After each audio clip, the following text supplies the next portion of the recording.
Welcome back. I'm Erica Fernandez, and I'm joined here this morning by Stephanie Gandulla from the Thunder Bay National Marine Sanctuary. And today, Stephanie's going to tell us a little bit about how marine archaeologists are diving deep into Lake Huron to study and creating 3D images of the shipwrecks below. So, Steph, thanks so much for being here. Yes, thanks for having me, Erica. Absolutely. So, is this the first time that the Sanctuary team has done this?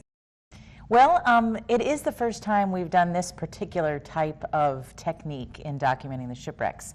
We have partnered with many different institutions and done many different ways of documenting the shipwrecks in the past. Everything from your, traditional slate and pencil underwater and measuring with a ruler to document the shipwrecks, to basic cameras and video.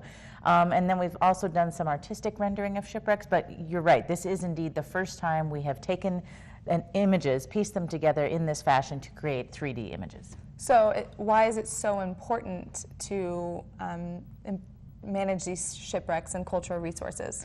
That's a great question, and what this helps us do is manage them. And these images and this material and these techniques really give us a good baseline as to what the shipwrecks look like today.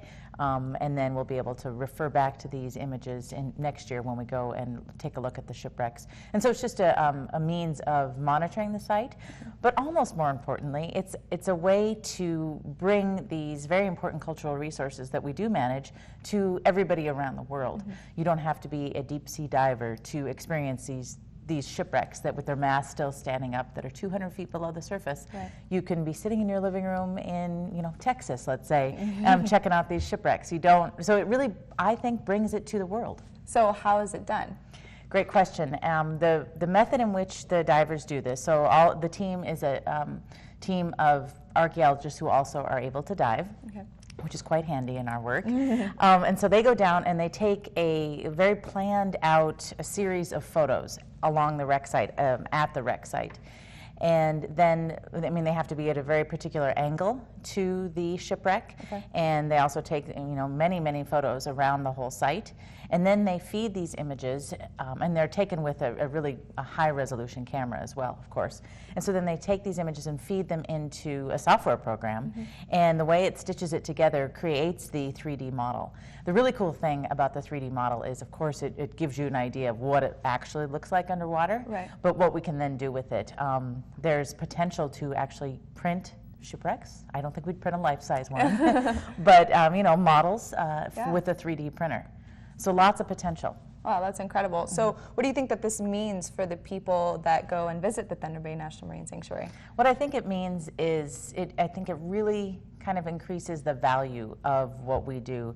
It makes it, a more rich experience if they can actually see these shipwrecks and actually experience the site while understanding the history and listening to the shipwreck stories. These are unique sites. There's not, a whole bunch of similar schooners.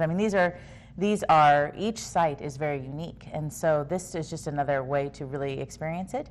And I also think it brings people to our area. Yeah. Like I mentioned, if you do come across us on the web or see us in a news story and see these striking images, very likely you'll be compelled to visit Northeast Michigan. Absolutely. So are these 3D images available now?